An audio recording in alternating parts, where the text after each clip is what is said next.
Naftalin Ernő ötlettára.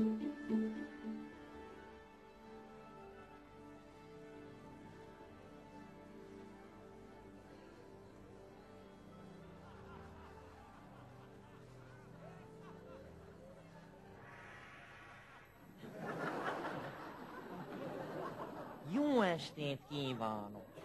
Ha opera előadásra megyünk, nem árt, ha feltesszük magunknak a kérdést, hogyan kerüljük el az elbobiskolást a nézőtéren, illetve azt, hogy ott bárkit megzavarjunk helytelen viselkedésünkkel. A véletlen elbóbiskolás elkerülése érdekében először is helyezkedjünk el kényelmetlenül. A fárasztó testhelyzetben maradás, illetve végtagjaink elzsibbadása megakadályozzák azt, hogy elszúnyókáljunk. Továbbá, soha se kiabáljunk fel a színpadra így. Nagyon jól énekel az a szakállas opera énekes. Maradjon a szakmában. Legyünk tekintettel néző kollégáinkra. Soha se nézzük mereven a mellettünk ülőt, mert egy idő múlva elbizonytalanodhat, és azt hiszi, hogy kölcsön akarjuk kérni a mackónadrágot. Ha azt érezzük, hogy a mellettünk ülők kissé neheztelnek ránk, akkor engeszteljük ki őket egy kedves gesztussal.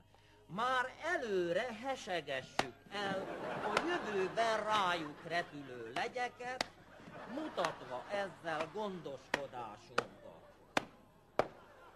Anyádat! Hogyha az opera darab egy unalmasabb részlethez érkezik, akkor vegyük vállunkra a szórakoztatás nemes feladatának felelősségét. Egy tarsolyunkban tartogatott kis műsorszámmal. Részlet ebből a műből. Szia, szevasz! Te ki vagy? Én a Jurassic Park. És te? Én pedig egy hülye zebra. Jó, akkor menjünk. Mennek.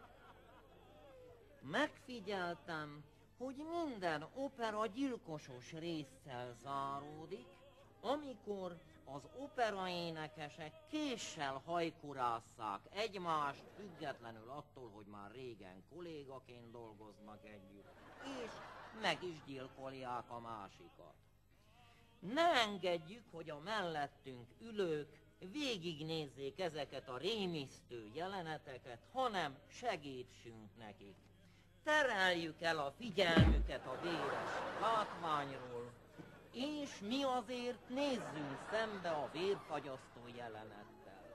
Summa summarum, ha így teszünk, és még csak nem is pislogunk, szeretni fognak embertársaink a viszontlátásra.